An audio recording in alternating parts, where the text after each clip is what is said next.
Kira-kira tahun 2005, Profesor Jan Michiel Otto dan Profesor Adriaan Bettner pada waktu itu datang kepada saya untuk mengatakan apakah saya tertarik untuk bekerja sama dalam bidang social-legal studies.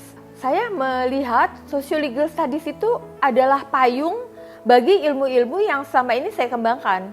Jadi itu adalah studi hukum interdisiplin, menjawab pertanyaan-pertanyaan hukum, permasalahan-permasalahan hukum, tetapi di dalam metodologinya kami itu diperkenankan meminjam dari ilmu-ilmu lain.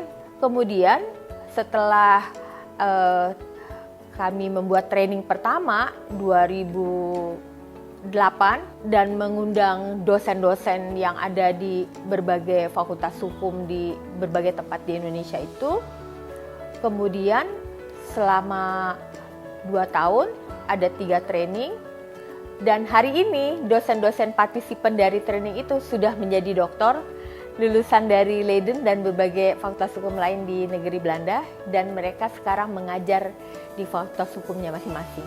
Ketika saya mengajar, itu tidak bisa lagi saya cuma di kelas saja begitu, memberikan bahan-bahan bacaan, memberi kuliah, kemudian meminta mereka untuk membaca, tapi mereka itu harus diberi ruang untuk bersama-sama dengan masyarakat memproduksi ilmu pengetahuan. Sehingga mereka saya minta untuk pergi ke lapangan untuk isu-isu tertentu yang kami sepakati bersama. Kemudian mereka datang lagi ke kelas mempresentasikan temuan-temuan yang mereka dapati melalui wawancara atau pengamatan di bidang-bidang gender dan hukum dengan perspektif social-legal.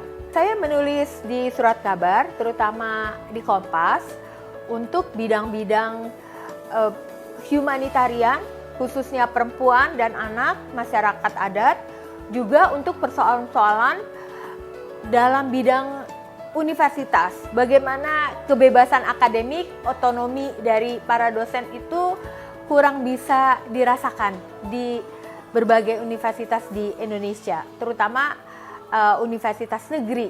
Dan ketika menulis itu tentu saja ada tujuan untuk mengkritisi berbagai macam kebijakan, mengkritisi undang-undang yang kurang mengakomodasi pengalaman-pengalaman dari subjek hukum. Tujuannya adalah agar ada perbaikan-perbaikan bagaimana kebijakan dan hukum itu harus betul-betul menyentuh realita, betul-betul menyentuh pengalaman-pengalaman dari subjek hukum yang diatur, begitu.